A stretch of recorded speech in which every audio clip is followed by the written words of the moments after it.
मुंबई अहमदाबाद राष्ट्रीय महामार्गावरच्या ढेकळे इथे पुरामध्ये डिफेंडर कार अडकली। पालघर जिल्ह्याला पावसानं चांगलंच झोडपलेलं आहे। मुसळधार पावसाचा मुंबई अहमदाबाद राष्ट्रीय महामार्गावर देखील मोठा परिणाम आपल्याला पाहायला मिळतोय। मुंबई अहमदाबाद राष्ट्रीय महामार्गावरच्या ढेकळे इथे महामार्गाला नदीचं स्वरूप आलंय। पुरामध्ये डिफेंडर कार अडकलेली आहे। आमचे प्रतिनिधी संतोष पाटील यांनी या संदर्भातला आढावा घेतलाय।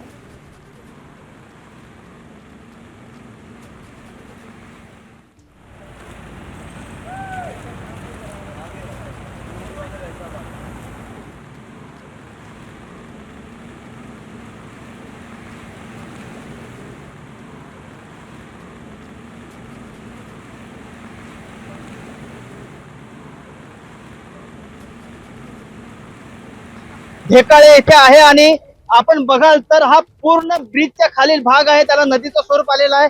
डोंगराचं पूर्ण पाणी उतरलेलं आहे। यामध्ये आपण बघाल तर इथे एक डिफेंडर कार आहे, ती कार सुद्धा पाण्यामध्ये अडकून गेलेली आहे।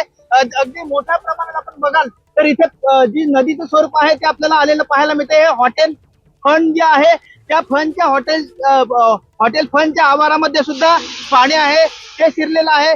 पोलीस आता इथे घटनास्थळी दाखल झालेले आहेत। आता ह्या हायड्राच्या सहाय्याने ही कार काढण्याचा प्रयत्न सध्या सुरू आहे। आपण बघाल तर इकडून जे डोंगराचं पाणी उतरत आहे तिथे कुठेतरी पाणी जाण्यासाठी रस्ता सुद्धा ठेवलेला नाही, ही भिंत बांधली गेलेली आहे, त्यामुळे पाणी अडून पूर्ण हे पाणी आहे ते हायवेला आलेलं आहे।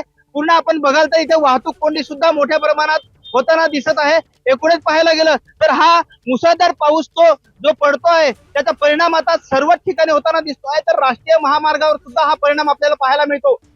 कॅमेरामॅन शैलेश सह मी संतोष पाटील, एबीपी माझा, पालघर।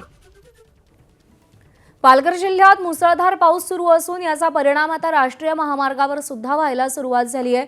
मुंबई अहमदाबाद राष्ट्रीय महामार्गावरच्या वरई इथं नदीचं स्वरूप आलं असून मोठ्या प्रमाणात वाहतूक कोंडीला सुद्धा सुरुवात झाली आहे, तर वाहन चालक या पुरामधून रस्ता काढत पुढे जात आहेत। आढावा घेतलाय संतोष पाटील यांनी।